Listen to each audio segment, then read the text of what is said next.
দার্জিলিংয়েরই ভীষণ মিষ্টি একটা গ্রাম হচ্ছে শিটং, আর এই শিটংয়েরই আজকে ডে 1 ব্লগ নিয়ে তোমাদের সামনে হাজির হয়ে গেছি। ভিডিওর শুরুতেই বলে রাখি, আমরা কিন্তু প্রথমবারের জন্য দার্জিলিং গেছি, আর আমরা কিন্তু কোনো প্রফেশনাল ট্যুর ব্লগার বা প্ল্যানার নই। তো ভিডিওতে কিন্তু অনেক কিছু ভুলভ্রান্তি থাকবে, সেইগুলো নিয়েই আমাদের ভিডিওটা পুরো দেখার তোমাদের কাছে অনুরোধ রইল। 13ই ফেব্রুয়ারি 2026 সন্ধে তখন 7:06। ব্যান্ডেল স্টেশনে আমাদের ট্রেন বন্দে ভারত স্লিপার পৌঁছে গেছে। আমাদের সিট ছিল 21 আর 22। ট্রেন জার্নি আর দেখালাম না, জার্নি নিয়ে বিস্তারিত তথ্য কিন্তু আমাদের চ্যানেলে আছে, তোমরা গিয়ে দেখতে পারো। এরপরে ডিরেক্ট এনজিপিতে আমরা পৌঁছে তোমাদের সাথে ভিডিওটা শেয়ার করছি।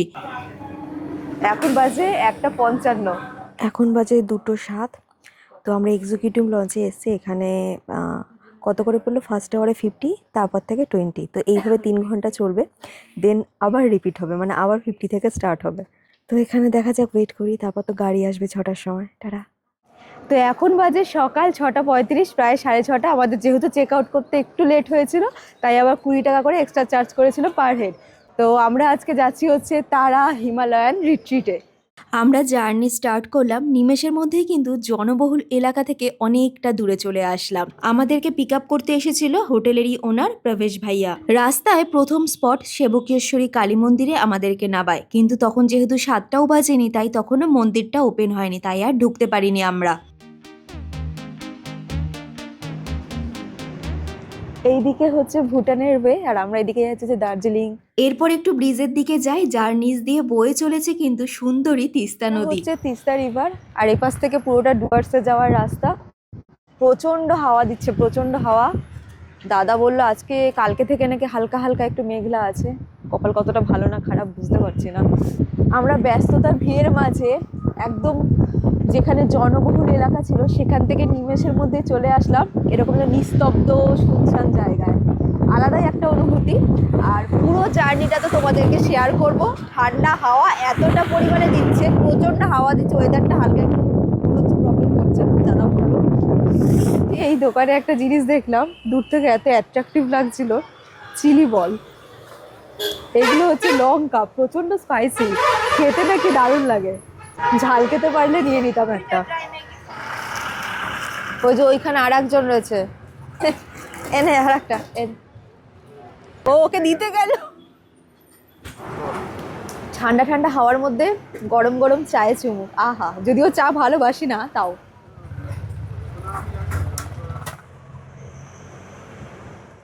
গরম চায়ে চুমুক দিয়ে আমরা আবার গন্তব্যের উদ্দেশ্যে রওনা দিলাম।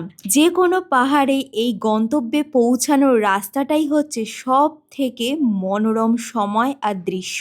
এই সুন্দর মুহূর্ত আর এই সুন্দর প্রাকৃতিক সৌন্দর্যগুলোকে উপভোগ করতে করতে আমরা আস্তে আস্তে পাহাড়ের ধার বেয়ে উপর দিকে উঠে চলেছি। এরপরে তোমাদেরকে কিছু বেসিক ইনফরমেশন দিই। আমরা যেহেতু প্রথমবারের জন্য দার্জিলিং গেছি, তাও আবার একটা অফবিট প্লেস চুজ করেছি শিটংয়ে, তাও আবার আপার শিটং, তাই আমাদের আরও একটু রিসার্চ করে যাওয়াটা উচিত ছিল।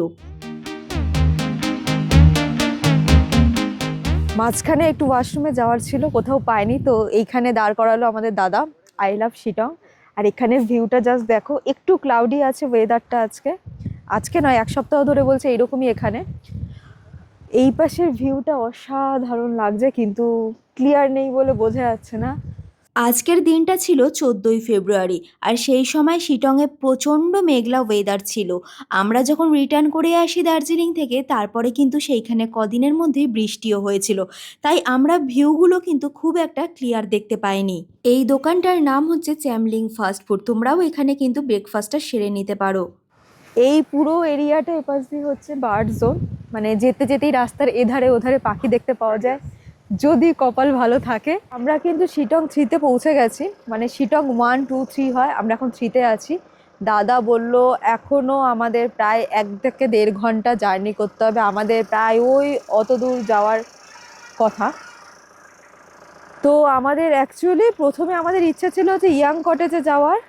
তো ইয়াং কটেজে পুরো বুক ছিল, ওটার ভিউ মানে হোটেলের ভিউটা ভালো ছিল। তারপর গুরুঙে যাওয়ার কথা ছিল, সেটাও হয়নি, যেটা উঁচুতে ছিল, মানে এটাই কাফি। আমি ভয়ের চোটে উপরে চলে আসলাম, মানে সরি হেঁটে হেঁটে আসলাম, গাড়ির থেকে নেমে গেছি। ওইখানে রাস্তাটা প্রচণ্ড খারাপ, প্রচণ্ড অনেকটা ডাউন। তারপর আমি ভয়ে নেমে আসলাম, হেঁটে হেঁটে আসছি, হাঁপিয়ে গেছি প্রচণ্ড। কিন্তু এখানে এসে ভিউটা জাস্ট অসাধারণ।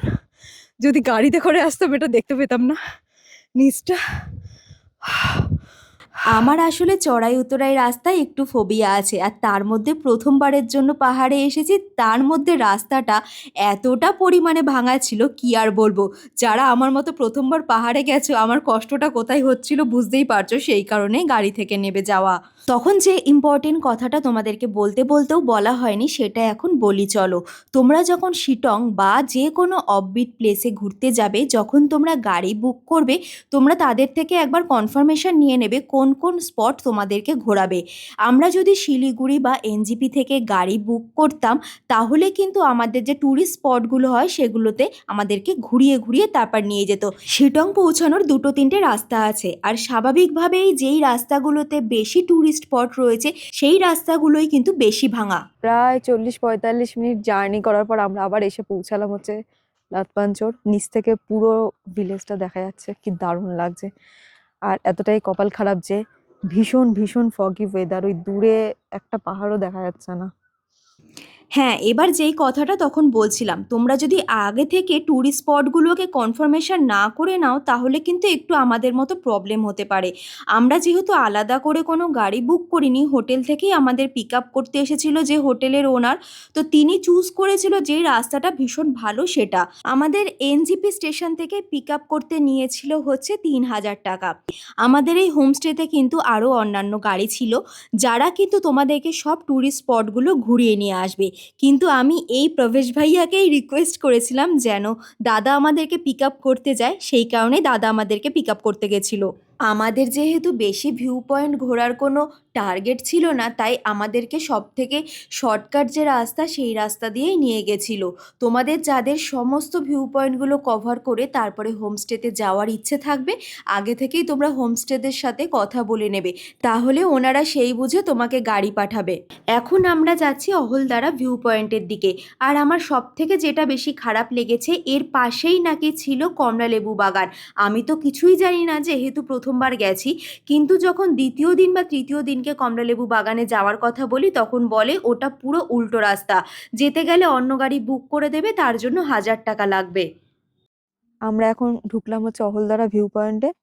এই পাশটা দেখো, এই পাশটা তো অসাধারণ লাগছে। এই রাস্তাটা দিয়েই আসলাম। এখন একটুখানি ক্লিয়ার হচ্ছে ওয়েদারটা মনে হচ্ছে।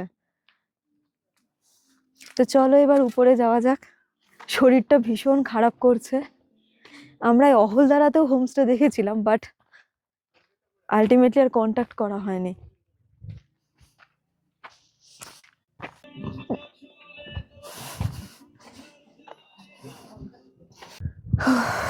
ওয়েদার ওয়েদার ওয়েদার ওয়েদার ভীষণ ভীষণ ভীষণ ক্লাউডি হয়ে রয়েছে, কিচ্ছু দেখা যাচ্ছে না দূর দূর, পুরো সাদা।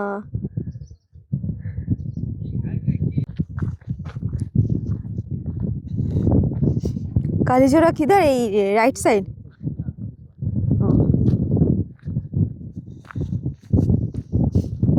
এদিকে কালীজোড়া, যেটা আমরা হয়ে আসলাম।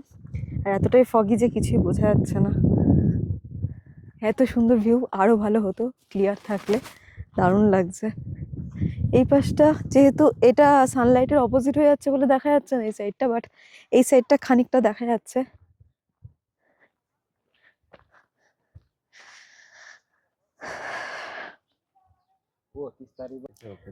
ওই যে ওখান থেকে তিস্তা রিভার দেখা যাচ্ছে কি? ক্লিয়ার ক্লিয়ার তো দেখা যাবে না, একটু হলেও দেখা যাচ্ছে কি?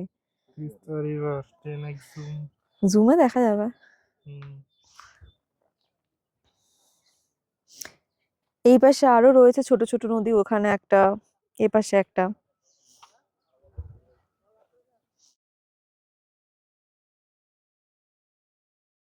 এখানটা থেকে কি ভালো লাগছে,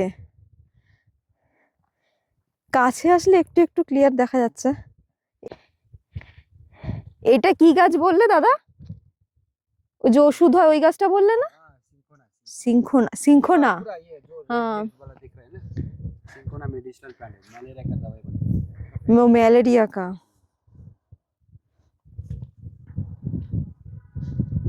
তো অহলদারা ভিউ পয়েন্ট ছিল যেখানে আমরা কার থেকে নেবে আসলাম, ওইখানটা থেকে আবার এতটা নেবে এসেছি।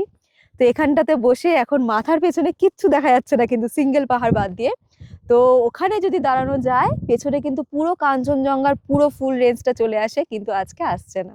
নাবার সময় হঠাৎ করে চোখে পড়লো, মানে মনীষেরই চোখে পড়েছে, এইখানে কমলা লেবু বিক্রি হচ্ছে। ও বলছে কমলা লেবু নিবি, কিন্তু ছোট ছোট একদম, উপরের গুলো ছোট ছোটই হয়, শিরোমার একদম উপরের দিকে, কিন্তু নেবো না এখন। ফাইনালি আমরা পৌঁছে গেছি, এখন বাজে 10টা 9। এরপর নামা যাক, তারপর দেখা যাক কি কি করব।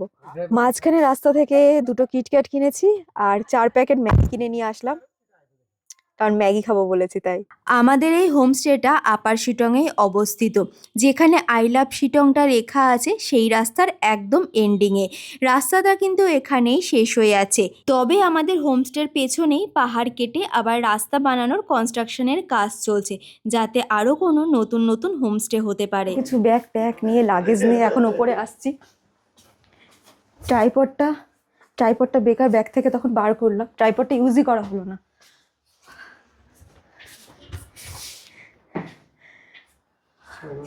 জায়গাটা দারুণ। আমাদের বুকিং ছিল ডিলাক্স রুম, তো দাদা বলল মানে আমাদেরটা থোড়া আপগ্রেড করে সুইট রুম দিয়ে দিয়েছে। এখানে ব্যালকনিটা একটু বড়, ভিউটা একটু ভালো, তো চলো। আমাদের রুম দেওয়ার কথা ছিল সেকেন্ড ফ্লোরে ডিলাক্স রুম, যার দাম ছিল 2000 টাকা, কিন্তু আমাদের দেওয়া হয়েছে ফার্স্ট ফ্লোরে সুইট রুম, যার দাম হচ্ছে 2200 টাকা। সো ফাইনালি এতটা জার্নি করে আমরা পৌঁছে গেছি। আর আমাদের হোটেল তো বললাম তোমাদের, তারা হিমালয়ান রিট্রিট।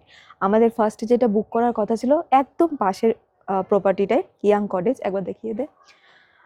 তো ওটা আমরা বুকিং পাইনি, যেহেতু স্লট ছিল না, মানে রুম ফাঁকা ছিল না। তো এখানে চলে আসলাম। এটারও কিন্তু ভিউ সেমই। আর ওই যে একদম ওই দূরটা দেখতে পাচ্ছ, ওইখানটাতেই কিন্তু পুরো কাঞ্চনজঙ্ঘার পুরো রেঞ্জটা চলে আসে এখানে। বাট ওই তো শুরু থেকেই বলে আসছি, কপাল খারাপ। আর এই পাশে যে প্রপার্টিটা আছে, এটার নাম হচ্ছে ভেদাঙ্গান। এটাও বেশ সুন্দর একটা প্রপার্টি। তো এখানে হচ্ছে 3টে ফ্লোর রয়েছে, গ্রাউন্ড ফ্লোর, এটা ফার্স্ট ফ্লোর, তারপর সেকেন্ড ফ্লোর। তা আমাদের বলেছিলাম ভালো ভিউ দেখে দিতে, যেহেতু আমরা অ্যানিভার্সারি সেলিব্রেশনের জন্য এসেছি, তো বলেছিল ফার্স্ট ফ্লোরেই দেবে। তো ফার্স্ট ফ্লোরে রয়েছে।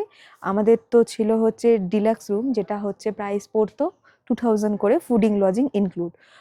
তো এখন আসার পর বলছে আপনাদের রুমটা আপগ্রেড করে সুইট রুম দিয়ে দিলাম, যেটা রেন্ট মনে হয় 2200 ছিল। মানে একটা বেডে তোমরা কিন্তু 3জন করে শুতে পারবে। এই সময় লাইনটা কাট আছে বললো, কারেন্ট নেই, সেই কারণে অন্ধকারেই তোমাদের একটু কষ্ট করে দেখাচ্ছি। তো ল্যাম্প, এখানে টেলিফোন, ওদের এমার্জেন্সি হলে বা কিছু খাবার দিতে চাইলে তোমরা কল করতে পারো। আলমারিতে আপাতত আমাদের তো বেশি হিউজ লং মিরর রয়েছে, যেটা মেয়েদের জন্য বেশি দরকার। তো তারপর চলো বাথরুমটা দেখিয়ে দিই, কারেন্ট এসেছে কিনা। হ্যাঁ, কারেন্ট। বাথরুমটা কিন্তু অনেক বড় স্পেস। ঢুকেই ফার্স্টে দেখো এখানে একটা হেয়ার ড্রায়ার দিয়েছে, খুব দরকার। এই যে রয়েছে মিরার, বেসিনও খুব নিট অ্যান্ড ক্লিন। এই পাশে হচ্ছে টয়লেট, কোমোডও প্রচণ্ড পরিষ্কার, নিট অ্যান্ড ক্লিন আছে। জল ওখানে বাইরে বললো গিজার আছে, গিজারের সুইচ আছে বাইরে, এখানে গিজার, শাওয়ারের ব্যবস্থা রয়েছে। এবার কার্টেনটা সরিয়ে দেখি কিরকম আসছে। ও মাই গড! আমাদের ব্রেকফাস্টে চলে এসেছে ম্যাগি। ওদের কিন্তু ফুডিংটা লাঞ্চ থেকে স্টার্ট হয়, কিন্তু যেহেতু অনেকটাই সকাল হয়ে গেল, তো রাস্তাতেই দাদা বলেছিল এখান থেকে কিছু খাবে না, হোটেলে গিয়ে খাবে। এবার যেহেতু শরীরটা আমার ভীষণ খারাপ লাগছিল, তো দাদা বললো তুমি হোটেলে গিয়েই খাও, ওটাই বেটার হবে মানে এখানে এসে। তো ম্যাগি রাস্তা থেকেই কিনে আনা হয়েছে, এনাদের কাছে ম্যাগি ছিল না, তো 4 প্যাকেট ম্যাগি কিনে নিয়ে এসেছি। আজকে খাবো, আবার কালকে খাবো। তো ডিম দিয়ে করে দিতে বলেছি। তো ম্যাগিটা একবার দেখো। তো দেখো এরকম একটা ভিউয়ের সাথে, আর বলে সবাই পাহাড়ি ম্যাগির টেস্টই আলাদা।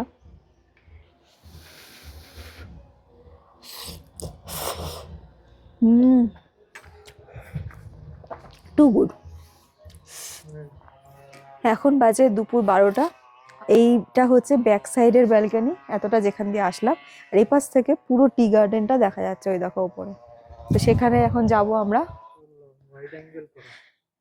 এখন তো উপরে তো যাব বলে ডিসাইড করলাম, কিন্তু প্রচন্ড খাড়া রাস্তা, তার মধ্যে মাটি মাটি, ঠিক আছে অসুবিধা নেই, জুতোটা নোংরা হবে, কিন্তু প্রচন্ড খাড়া রাস্তা, ঠ্যাঙে আর জোর নেই আমার। বলে দিলে এই রাস্তাটা দিয়ে সোজা উপরে গিয়ে তারপর আবার লেফটে টার্ন নিতে, মানে নাকি একটা স্ট্যাচু আছে সেইখানে, দেখি কতদূর যেতে পারি। প্রচন্ড খাড়া রাস্তা, প্রচন্ড। আমার পায়ে প্রচন্ড পেন হচ্ছে। 3 বছর আগে যখন একবার পাহাড়ে গেছিলাম, ওখানে একটা টেকনিক ইউজ করেছিলাম। এরকম উল্টো হাঁটলে পায়ে ব্যথা কম হয় না, 50% ব্যথা কমে দেয়। সিরিয়াসলি হেভি মজা লাগছে, এতে কিন্তু কষ্ট অনেক কম হচ্ছে। শিটংয়ের এই লাস্ট গ্রিন টি গার্ডেনে যাওয়ার কিন্তু আর একটা রাস্তা রয়েছে ওই সাইড দিয়ে, কিন্তু যেহেতু এই রাস্তাটা আমাদের হোমস্টের একদম পাশ দিয়েই গেছে, তাই দাদা আমাদেরকে এটা দিয়েই আসতে বললো। কিন্তু রাস্তাটা ভীষণই বাজে, এতটা খারাপ রাস্তা, উঠতে গিয়ে তো আমাদের অবস্থাই খারাপ হয়ে গেছে। মাত্র 18 মিনিটে আমার ফিল হচ্ছে 1 ঘন্টা হেঁটেছি, এতটা কষ্ট হচ্ছে। পুরো 4 সাইডটা হচ্ছে টি গার্ডেন এখানে। তো এইখান দিয়ে গিয়ে ওইখান দিয়ে গিয়ে ওইখান দিয়ে যে কত পেঁচিয়ে ঘুচিয়ে আমরা আসলাম, অনেকটা উঁচুতে। মানে এখান থেকে ভিউটা জাস্ট দেখো, পুরো মনে হচ্ছে পাহাড়ের মাথার উপর আমরা দাঁড়িয়ে আছি। এই সময় জীবনে প্রথমবারের জন্য নর্থ বেঙ্গলের সৌন্দর্য আমরা দুজন উপভোগ করছি। এই পাশে বলেছিল একটা স্ট্যাচু আছে, ওই যে ওখানটা। চলো স্ট্যাচুটার কাছে যেতে বলেছিল, ওখান থেকে নাকি ভিউ ভালো আসে। তো স্ট্যাচুটার কাছে যাওয়ার চেষ্টা চলছে। প্রচন্ড হাঁপিয়ে গেছি।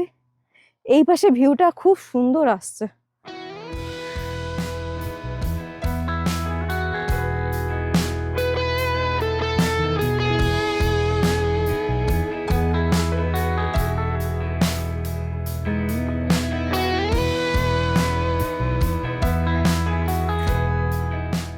আর আমরা দুজনেই চা খেতে অত ভালোবাসি না, বাট পেলে খেতে ছাড়ি না, কিন্তু অত ভালোবাসি না।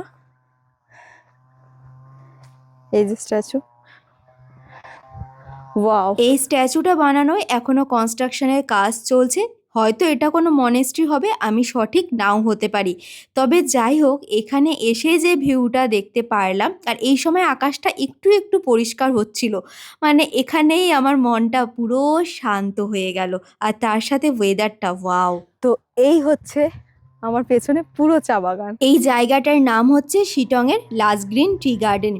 ছোট থেকে বহুবার চা বাগানের গল্প শুনেছি, ছবি দেখেছি, কিন্তু নিজের চোখে প্রথমবার সেটাকে উপভোগ করছি। উপরে এসেছি, সেইখান থেকে তোমাদের ভিউটা একবার ঘুরিয়ে দেখাই চলো। পাহাড়গুলো সব আবছা হয়ে রয়েছে।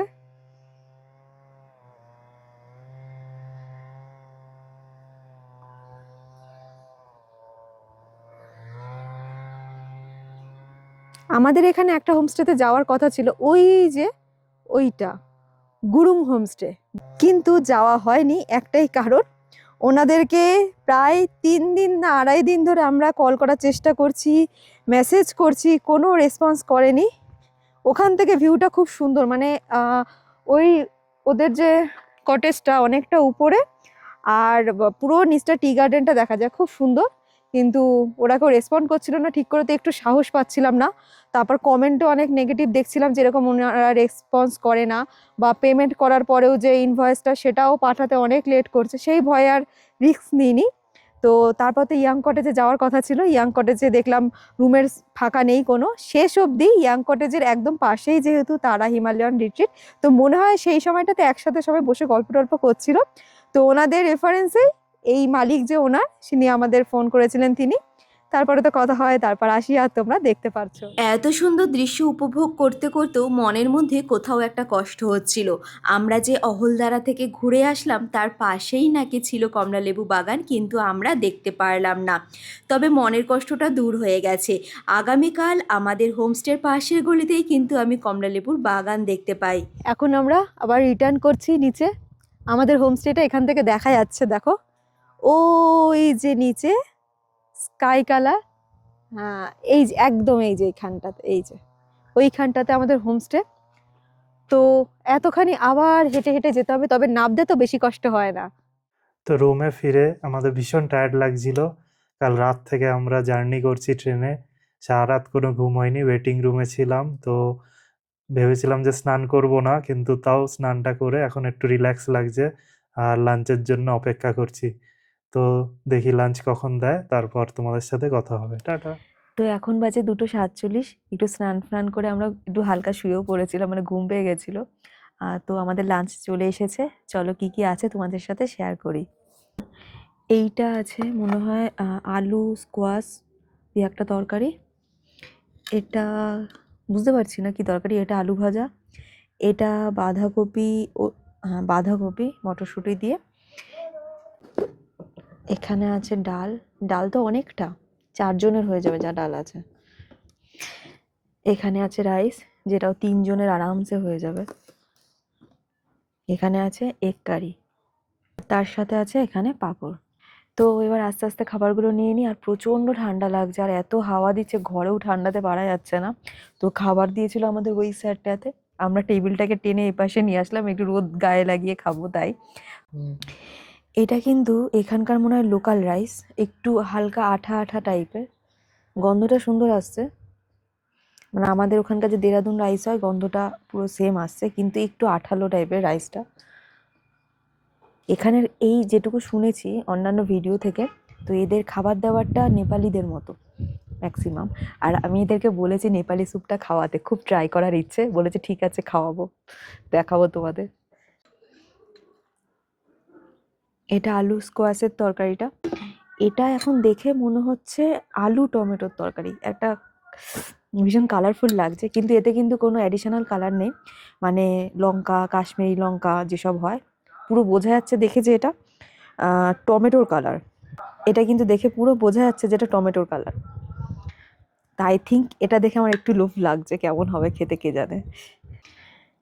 তার সাথে নিচ্ছি বাঁধাকপি। এখানে আলুটা একটু অন্যরকম কেটেছে, আলুই মেবি। তো চলো শুরু করি, প্রথমে স্কোয়াশটা দিয়ে স্টার্ট করি।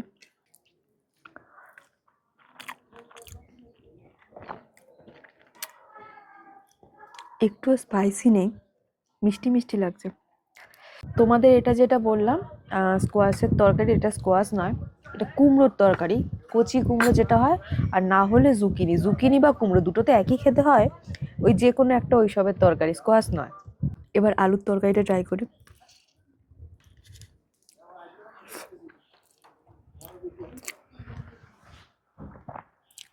এই আলুটা পুরো টাটকা জমি থেকে যে হয় নতুন আলু, পুরো সেই গন্ধ বেরোচ্ছে, কারণ আগের বছর আমি আমার ছাদে লাগিয়েছিলাম জানি। পুরো একদম টাটকা আলু আর টমেটো যেটা বললাম, আর কিচ্ছু নেই, এটা ভালো খেতে। বাঁধাকপিটা খেয়ে দেখি।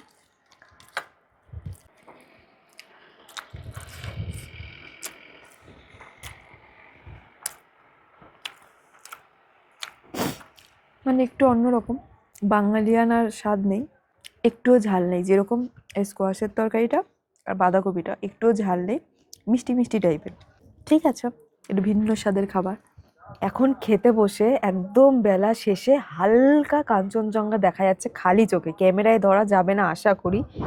ওই যে, তাও তোমাদেরকে 10x 20x জুম করে দেখাচ্ছি, মনে হয় না দেখা যাবে। এখান থেকে এতটুকু দেখা যাচ্ছে, খুবই হালকা, ভিজিবিলিটি আস্তে আস্তে আরো লো হয়ে আছে। এবারে জানি না আগামীকাল সকালে আমাদের কপালে দেখা আছে কিনা, তো পরশুদিন তো আমরা চেক আউট করে যাব। যদি কালকে দেখা হয় খুব ভালো, না হলে পরশুদিন সকালেও একবার মনে আশা রেখে বসে থাকবো যদি দেখা মেলে। এদিকে পাহাড় দেখতে দেখতে আমাদের ভাত সব ঠান্ডা পান্তা হয়ে গেছে, প্রচণ্ড হাওয়া দিচ্ছে। এখন গরম গরম ধোয়া ওঠা ডাল আছে, খুলে রাখলেই ঠান্ডা হয়ে যাবে। তো একটু ডাল নিয়ে নিলাম, আর একটু আলু ভাজা নিয়ে নিই।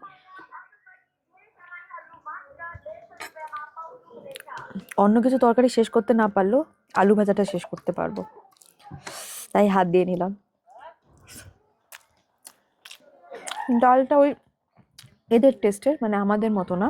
ঠিক আছে, আলু ভাজা নিয়ে তো আর কোনো কথা হবে না। জিরে দিয়ে আলু ভাজাটা করেছে, আলু ভাজাটা দেখা ক্লোজ থেকে, জিরে দিয়ে যে আলু ফ্রাই হয় সেইটা ভালো খেতে, জিরে আর শুকনো লঙ্কা ফোড়ন দিয়ে করা। আর পাঁপড়, আর কি বলবো, পাঁপড় তো পাঁপড়ই হয়। এরপরে এগ কারি নিয়ে নিচ্ছি। আমি আর গ্রেভি নেবো না, শুধু ডিমটাই নিচ্ছি। ভীষণ গরম, ভালো লাগছে ঠান্ডার মধ্যে গরম।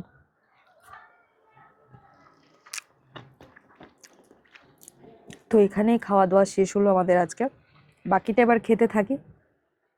লাঞ্চ সারার পরে 10 মিনিট মতন বারান্দায় একটু সময়টা কাটিয়ে তারপরে লম্বা একটা ঘুম দিয়েছিলাম। সন্ধেবেলায় ওনারা আবার স্ন্যাক্সের জন্য আমাদেরকে ডাকে, তারপর আবার চলো সন্ধেবেলায় একেবারে ভিডিও তোমাদেরকে দেখাচ্ছি। এখন ঘড়িতে বাজে সন্ধ্যে 7:30। আমাদেরকে টি আর স্ন্যাক্স দিতে এসেছিল, সেই কারণে ঘুম থেকে উঠে আবার একটু রেডি বলতে ওই আর কি ড্রেস আপ করে নিলাম। একটু তোমাদের বাইরের ভিউটা দেখাই, দেখো পুরো টুনি দিয়ে সুন্দর করে সাজিয়েছে। আস্তে আস্তে আসো।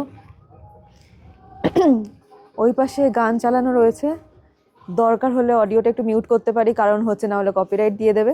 তো ওই যে দূরে শহরগুলো দেখা যাচ্ছে, দেখো।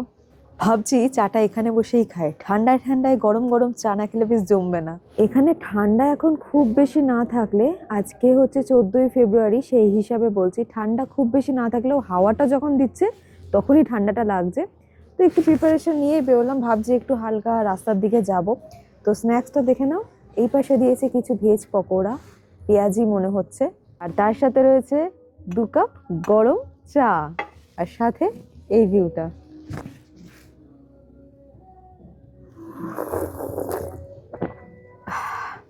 এখানে এখন বেশি ভিডিও আমি করতে পারবো না, পেছনে গান চলছে, কপিরাইট দিয়ে দেবে। আমাদেরকে স্ন্যাক্স আর টি দিয়ে যাওয়ার পর প্রায় 15-20 মিনিট পর আমরা খেয়েছি, সেই কারণে কিন্তু সব কিছুই মোটামুটি ঠান্ডা হয়ে গেছে। হোমস্টেতে দ্বিতীয় দিনের সন্ধেবেলা স্ন্যাক্সে আমাদের দেওয়া হয়েছিল গরম গরম চিকেন মোমো, আর তার সাথে ছিল একটা ভীষণ ঝাল ঝাল চাটনি। দুটোর কম্বিনেশন জাস্ট ফাটাফাটি ছিল। সেটা দেখার জন্য কিন্তু অবশ্যই আমাদের পার্ট 2 ভিডিওটা দেখতে হবে। এরপরে আমরা একটু সন্ধেবেলাতে বেরোলাম, এখন প্রায় আটটা বেজে গেছে। 8টা বেজে গেছে। তো এখন একটুখানি দেখি বাইরের ভিউটা কতটা দেখাতে পারি। এদিকে গান চলছে, তো বেশি কথা বলবো না। আর এই সন্ধেবেলার অন্ধকারে আমাদের হোমস্টেটা টুনির আলোতে কত সুন্দর সেজে উঠেছে। আর তার পাশেই ছিল ইয়াং কটেজ, যেই হোমস্টেটায় আমাদের যাওয়ার ইচ্ছে ছিল কিন্তু যাওয়া হয়নি, পরে কখনো সুযোগ হলে অবশ্যই যাব। এই করতে করতে এটা ওটা দেখতে দেখতে সন্ধেবেলাটা প্রায় 1 ঘন্টা আমরা রাস্তাতেই কাটিয়ে দিই দুজন মিলে। আর উপরে তো চলছিল ব্যালকনিতে গানের আসর, সেইটা শুনতে শুনতে ইভিনিং ওয়াক জাস্ট জমে যাচ্ছিল। এই রাত্রেবেলাতে এই রাস্তায় বেরিয়ে কি যে আরাম লাগছে। ঠান্ডা লাগলেও না, ঠান্ডা হাওয়ার একটা আলাদাই অনুভূতি হচ্ছে। আর পেছনে অত সুন্দর একটা ভিউ আসছে, যদিও সেলফি ক্যামেরায় অতটা তোমাদেরকে বোঝাতে পারছি না। তো অনেকক্ষণ হাঁটাহাঁটি করলাম, এবার রুমে ফিরে যাব। আজকের দিনটা ছিল 14 ফেব্রুয়ারি, হ্যাঁ ভ্যালেন্টাইন্স ডে, আর আমাদের 5ম বিবাহবার্ষিকী। সেটা শুনে দাদা এসে আমাদের সাথেই একটু গানের আসর জমালো, আর সাথে আমরা দুজন করে নিলাম একটুখানি রোম্যান্টিক ডান্স।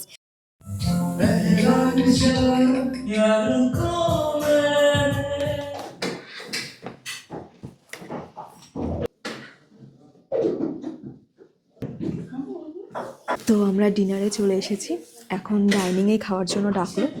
একদম ধোয়া ওঠা গরম গরম ভাত, তার সাথে সর্ষের শাকের একটা তরকারি, তার সাথে আলুর তরকারি, ডাল, আর এপাশে চিকেন কষা। এই সর্ষের শাককে ওরা এখানে রাইকা শাক বলে। আজকে সন্ধ্যেবেলা যখন এসেছিলাম ওরা তখন কুক করছিল, তা আমি জিজ্ঞাসা করলাম কি রান্না করছে, তো বললো রাইকা শাক। তো আমি শাকটা দেখে চিনতে পারি, তো আমি বললাম সরসো কা শাক, বলছে হ্যাঁ। তো রাইকা শাক আর সরসো কা শাক একই জিনিস। তো এই যে ডাটাও হয়ে গেছে,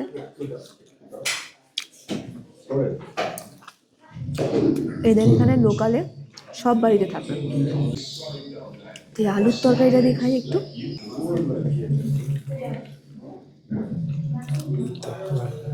আমরা ওখানে সবাই খেতে বসে যেন বোর ফিল না করি, সেই কারণে প্রবেশ ভাইয়া আবার ডাইনিংয়ে বক্স আর মাইকটা নিয়ে চলে এসেছে সবাইকে গান শুনিয়ে মাতিয়ে রাখার জন্য। আর সত্যি কথা বলতে প্রবেশ ভাইয়ার গানের গলা কিন্তু একেবারে জাস্ট দারুণ। আর খেয়ে দিয়ে উঠে এই দেখো ছোট্ট ছোট্ট কয়েকজন সদস্য, কি যে মিষ্টি কি যে মিষ্টি, কি আর বলবো। এরা তো কিছুতেই পেছন ছাড়ছিল না, আমাদের নেক্সট ব্লগগুলোতেও তোমরা দেখতে পারবে। এরপর কিন্তু রাত শেষ হয়ে গেছে, এরপরে রুমে ফিরে যাব।